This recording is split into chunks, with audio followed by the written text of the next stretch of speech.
अस्सलामुअलैकुम बिस्मिल्लाहिर्रहमानिर्रहीम अल्हम्दुलिल्लाह अल्हम्दुलिल्लाह अल्हम्दुलिल्लाह। ਅਸੀਂ ਦੋ ਮਸ਼ਕਾਂ ਜਿਹੜੀਆਂ ਜੀ ਉਹ ਮੁਕੰਮਲ ਕਰ ਚੁੱਕੇ ਹਾਂ।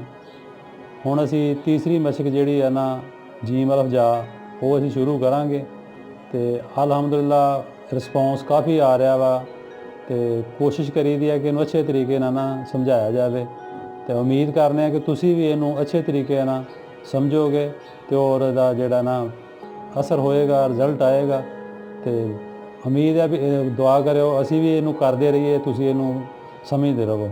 ਸ਼ੁਕਰੀਆ ਜੀ। ਬਿਸਮਿल्लाहिर्रहमानिर्रहीम। ਅੱਜ ਸਾਡੀ ਮਸ਼ਕ ਹੈ ਜੀ ਮਸ਼ਕ ਨੰਬਰ 28। ਸਬਕ ਹੈ ਸਾਡਾ ਜੀਮ ਲਾਮ ਜਲ।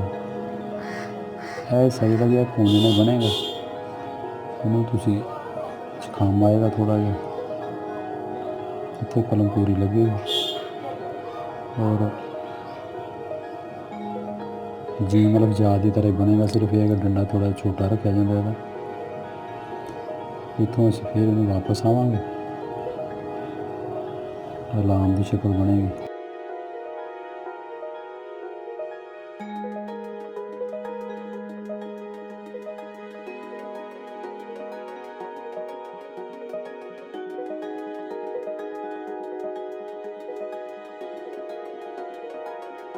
नुकता इतने बनावे ये जिन्नी जगह चाह होना ना उन्नी जगह इतने फासला जोड़ा होना चाहिए।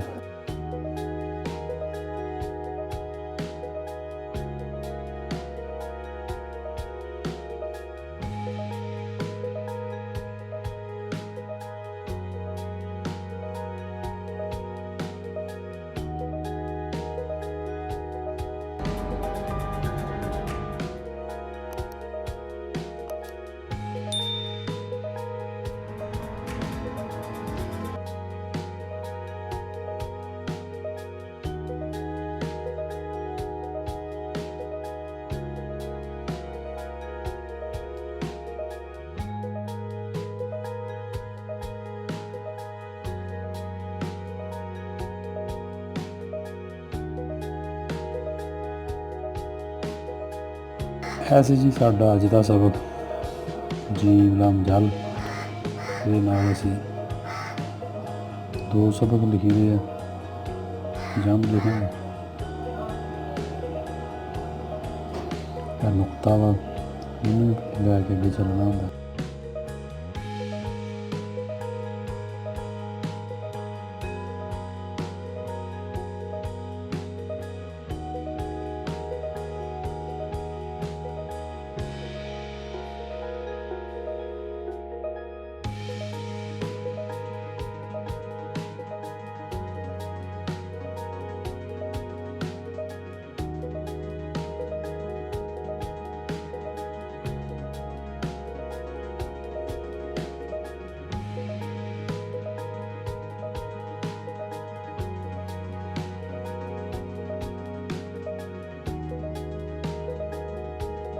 है कोने में लाना, इन कलम टेढ़ा करके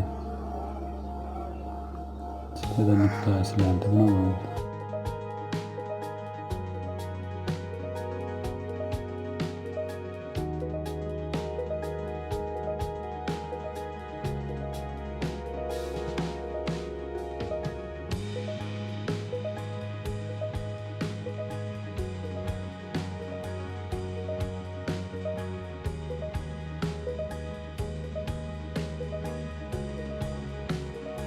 ऐसे जी अज का साडा सबक जी